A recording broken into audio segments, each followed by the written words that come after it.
ಲಕ್ಷ್ಮೇಶ್ವರ ಪಟ್ಟಣದ ಬೆಣ್ಣೆಪೇಟೆಯಲ್ಲಿ ಜಲಧಾರೆ. 10ನೇ ವಾರ್ಡಿನ ವಾಚೇಶ್ವರ ದೇವಸ್ಥಾನದ ಹತ್ತಿರ ಬೆಣ್ಣೆಪೇಟೆಯಲ್ಲಿ ನೂತನ ಬೋರ್ವೆಲ್ ಉದ್ಘಾಟನೆ. ವಾರ್ಡಿನ ಮಹಿಳೆಯರು ಗಂಗಾಮಾತೆಗೆ ಪೂಜೆ ಸಲ್ಲಿಸಿ ಪುರಸಭೆ ಅಧ್ಯಕ್ಷರಾದ ಯಲ್ಲವ್ವ ದುರ್ಗಣ್ಣವರವರು ಗ್ರೀನ್ ಬಟನ್ ಒತ್ತುವುದರ ಮೂಲಕ ಬೋರ್ವೆಲ್ ಉದ್ಘಾಟಿಸಿದರು.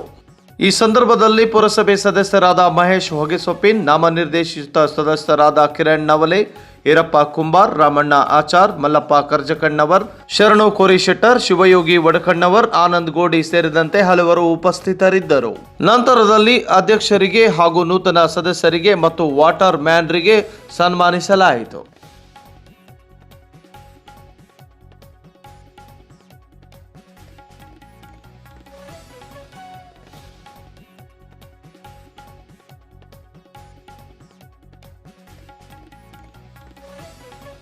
ಇವತ್ತಿನ ದಿವಸ ಲಕ್ಷ್ಮೇಶ್ವರ ಪುರಸಭೆಯ ವಾರ್ಡ್ ನಂಬರ್ 10 ಮತ್ತು 4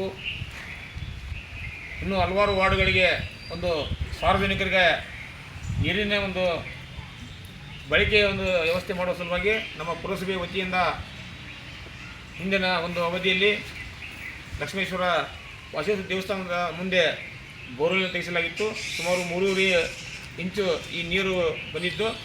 ಇದನ್ನು ಇವತ್ತಿನ ದಿವಸ ಎಲ್ಲ ಸಾರ್ವಜನಿಕರಿಗೆ ಒಂದು ಸದ್ಬಳಕೆಗಾಗಿ ಇವತ್ತು ಉದ್ಘಾಟನೆ ಮಾಡಲು ಆಗಮಿಸಿದಂಥ ನನ್ನ ಪುರಸಭೆಯ ಅಧ್ಯಕ್ಷೆ ಅಂತ ಯಲ್ಲಮ್ಮ ದುರ್ಗಣ್ಣವರು ಈ ಒಂದು ಹೊಸ ಬೋರ್ವೆಲ್ಲಿ ಒಂದು ಚಾಲನೆಯನ್ನು ಕೊಟ್ಟು ಇವತ್ತು ಸಾರ್ವಜನಿಕರಿಗೆ ಈ ನೀರಿನ ಒಂದು ವ್ಯವಸ್ಥೆಯನ್ನು ಮಾಡಲು ಆಗಮಿಸಿದಂಥ ಅವರಿಗೆ ಈ ವಾರ್ಡಿನ ಎಲ್ಲ ಹಿರಿಯರು ಮತ್ತು ನನ್ನ ಮತದಾರ ಬಂಧುಗಳ ಪರವಾಗಿ ಸ್ವಾಗತವನ್ನು ಕೋರಿ ದಯವಿಟ್ಟು ಈ ಒಂದು ಕಾರ್ಯಕ್ರಮವನ್ನು ಮಾನ್ಯ ಅಧ್ಯಕ್ಷರು ಈ ಒಂದು ಬೋರ್ವೆಲ್ ಚಾಲೂ ಮಾಡೋ ಮುಖಾಂತರ ಉದ್ಘಾಟನೆ ಮಾಡಬೇಕಂತೇಳಿ ಕೇಳ್ಕೊತಾ ಇದ್ದೀನಿ.